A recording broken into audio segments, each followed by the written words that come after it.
اچھے الفاظ پر کچھ خرچ نہیں کرنا پڑتا، مگر ان سے بہت کچھ حاصل کیا جا سکتا ہے۔ اللہ کا ہر ایک فیصلہ انصاف و عقل پر مبنی ہوتا ہے، اس لیے حرف شکایت کبھی بھی اپنے لبوں پر نہ آنے دیں۔ غصہ کے وقت برداشت کا ایک لمحہ آپ کو 1000 دفعہ شرمندہ ہونے سے بچا سکتا ہے۔ کبھی کبھی کسی چیز کی قدر اور احساس کے لیے ضروری ہے کہ کچھ وقت کے لیے اس کے بغیر رہا جائے۔ کتابوں کی اہمیت اپنی جگہ، لیکن سبق وہی یاد رہتا ہے جو وقت اور لوگ دے جاتے ہیں۔ حقیقی دکھ وہ ہے جو دوسروں کو تکلیف میں دیکھ کر محسوس ہوتا ہے۔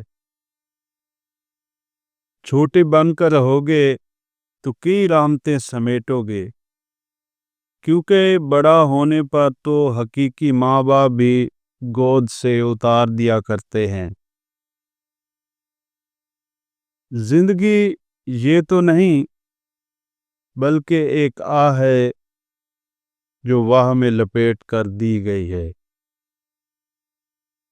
وہ ایک انگلی جو مشکل وقت میں آپ کے آنسو پونچھتی ہے، ان 10 انگلیوں سے بہتر ہے جو آپ کی کامیابی پر تالیاں بجاتی ہیں۔ اپنی خوشی کی بات غمگین لوگوں کے سامنے کبھی بھی مت کیا کریں۔